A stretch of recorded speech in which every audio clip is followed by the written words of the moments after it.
Expressway. এটি ঢাকার একটি জনপ্রিয় প্রকল্প। চরম অব্যবস্থাপনার কারণে, অবৈধভাবে ফুটপাত দখল করার কারণে প্রতিনিয়ত দুর্গন্ধ ছড়িয়ে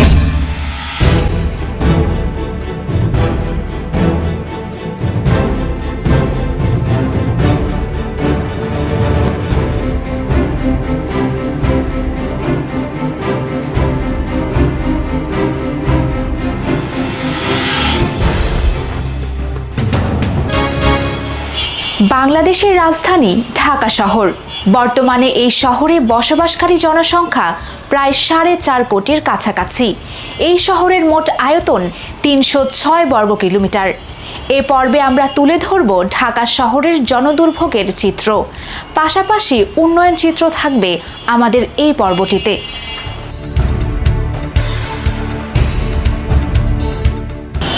বিশ্বের বসবাস অনুপযোগী শহরগুলোর তালিকায় ঢাকা অন্যতম একটি শহর। যদিও এই শহরে উন্নয়নের অনেক ছোঁয়া লেগেছে, তবে চরম অব্যবস্থাপনার কারণে শহরের মানুষের দুর্ভোগ যেন দিন দিন সীমাহীন পর্যায়ে পৌঁছাচ্ছে। ভৌগোলিকভাবে ঢাকা একটি অতি মহানগরী বা মেগা সিটি। ঢাকা মহানগরীর মোট জনসংখ্যা 4,50,00,000, যা দেশের মোট জনসংখ্যার প্রায় 11 ভাগ। জনসংখ্যার বিচারে ঢাকা দক্ষিণ এশিয়ার দ্বিতীয় বৃহত্তম এবং বিশ্বের 7ম বৃহত্তম। জনঘনত্বের বিচারে ঢাকা বিশ্বের সবচেয়ে ঘনবসতিপূর্ণ শহর। 306 বর্গ কিলোমিটার আয়তনের এই শহরে প্রতি বর্গ কিলোমিটার এলাকায় 23,000 লোক বাস করে। এই শহরে দরিদ্র সীমার নিচে অবস্থান অসংখ্য মানুষের।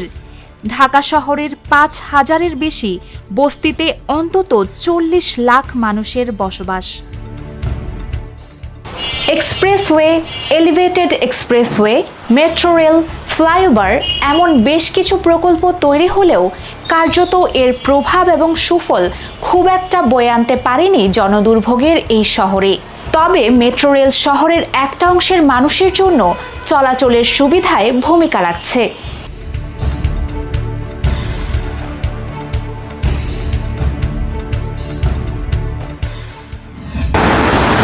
এটি ঢাকার 300 ফিট এক্সপ্রেসওয়ে। নাগরিক সুবিধা এবং ঢাকার বড় বড় স্থাপনা গড়ে উঠেছে এই এক্সপ্রেসওয়ে সংলগ্নে। আগামীর ঢাকাতে এই স্থাপনা অনেক বড় ভূমিকা রাখবে বলে জনমানুষের প্রত্যাশা। এছাড়া দৃষ্টিনন্দন হওয়ার কারণে মানুষের নিত্যদিনের প্রিয় সড়ক হয়ে উঠেছে এই এক্সপ্রেসওয়ে। আমরা মাঝে মধ্যে এখানে ঘুরতে আসি, কারণ এখানে ঘুরতে আসলে খুবই ভালো লাগে, কারণ পরিবেশটা অনেক সুন্দর, কোনো জ্যামজট নাই, আর ন্যাচারাল অনেক ভিউ আছে। এখানে মাঝে মধ্যেই আসি, আমরা প্রায়ই আসি ঘুরতে, খুব ভালো লাগে। বিগত বছরগুলোতে রাইড শেয়ারের অ্যাপ পাঠাও এবং উবারের রাজধানী ঢাকাতে মোটরসাইকেল যুক্ত করায় দুর্বিষহ যানজট আরও বৃদ্ধি পেয়েছে।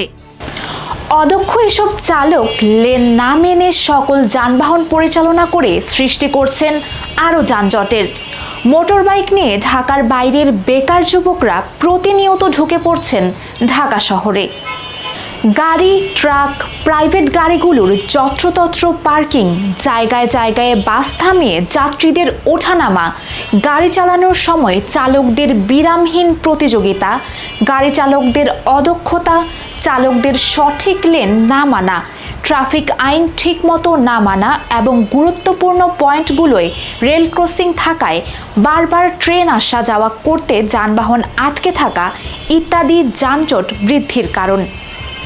এছাড়াও ব্যাটারি চালিত অটোরিকশা বেকার সমস্যার সমাধানে একমাত্র সহজ পন্থা হিসেবে বেছে নিয়েছেন রাজধানী শহরের বেশিরভাগ দরিদ্র মানুষ। এ সকল অটোরিকশার ফিটনেস ব্যবস্থা খুবই দুর্বল। এছাড়াও যে কেউ হয়ে উঠছেন চালক।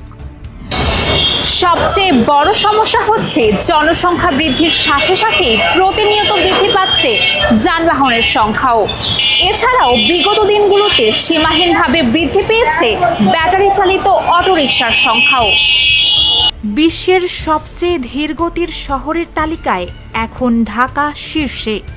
Metro rail, foot over bridge, flyover, elevated expressway সহ যাতায়াতের সুবিধার্থে বিভিন্ন পদক্ষেপ গ্রহণ করলেও সুষ্ঠু এবং যথাযথ পরিকল্পনার অভাবে যানজট না কমে উল্টো আরও বৃদ্ধি পেয়েছে।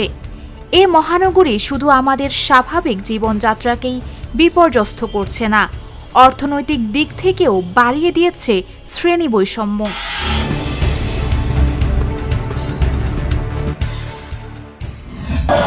ঢাকার বিভিন্ন পয়েন্টের বেশিরভাগ ফুটপাতগুলোই চলে গেছে হকারদের দখলে। অবৈধভাবে ফুটপাত দখল করার কারণে জনগণের চলাচলের জায়গা সংকুচিত হচ্ছে, যার ফলে প্রতিনিয়ত বেড়েই চলেছে জনদুর্ভোগ।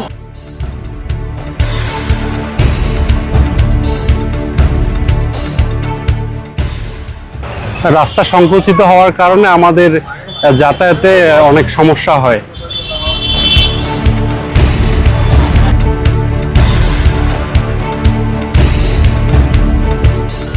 ঢাকায় শব্দ দূষণের ক্ষেত্রে যেসব উৎসের কথা বলা হয়েছে সেগুলো হলো সাধারণত যানবাহন চলাচলের শব্দ, হর্ন, ইঞ্জিন, চাকার ঘর্ষণ ও কম্পনের শব্দ, নির্মাণ কাজ যেমন ইট ও পাথর ভাঙার মেশিন ও টাইলস কাটার মেশিন থেকে শব্দ, ভবন ভাঙার শব্দ, কলকারখানার শব্দ, জেনারেটরের শব্দ, সামাজিক নানা অনুষ্ঠানের মাইকিংয়ের শব্দ।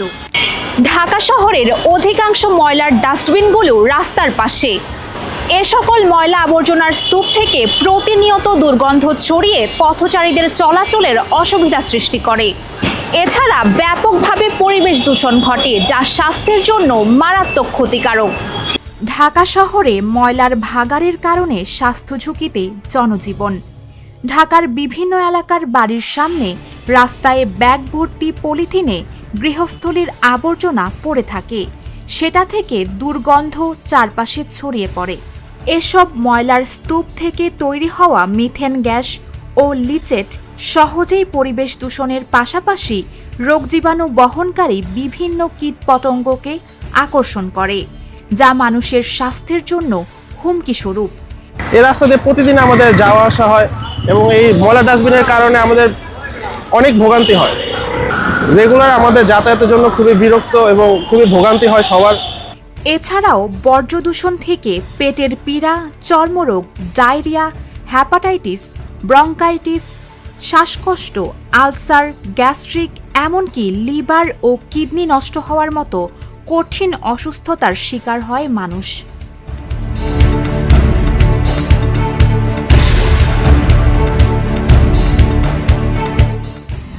এটি ঢাকার একটি জনপ্রিয় প্রকল্প। মেট্রো রেল শহরের একটি অংশের মানুষের জন্য যোগাযোগের ক্ষেত্রে অনেক বেশি ভূমিকা রেখেছে।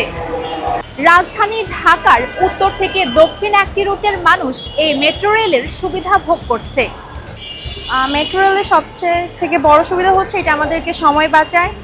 দেন হচ্ছে এখানে আসা যাওয়াটা খুবই সুবিধার, কারণ লাইক অন্য সব যে ট্রান্সপোর্ট আছে ওইখানে হচ্ছে অনেক বেশি গরম লাগে বা হচ্ছে একটা ভিড় থাকে, বাট মেট্রো রেলে যেহেতু এসির একটা সুবিধা আছে এখানে আসা যাওয়া খুবই সুবিধা। আর হচ্ছে আপনার একসাথে সময় অনেক বেশি বাঁচে।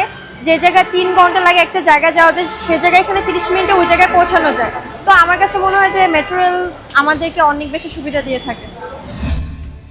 এছাড়াও বৃষ্টি হলেই ঢাকা শহরের বিভিন্ন এলাকায় তীব্র জলাবদ্ধতা দেখা দেয়, রাস্তাগুলো জলমগ্ন হয়ে পড়ে এবং প্রধান সড়কগুলোতে ভয়াবহ যানজটের সৃষ্টি হয়। মিরপুর 10, মিরপুর 11, শ্যামলী, মোহাম্মদপুর, ধানমন্ডি, পুরানা পল্টন, গুলিস্তান, পুরান ঢাকা, বংশাল রোড, বিজয় সরণি, স্কাটন, ফার্মগেট, তেজগাঁও সহ বিভিন্ন এলাকায় পানি জমে যায়। ঢাকা শহরে দরিদ্র সীমার নিচে অবস্থান করা মানুষগুলোর দুঃখ এবং দুর্দশার কথা অতি পরিচিত। চালচুলোহীন মানুষের সংখ্যাও রয়েছে এই শহরে।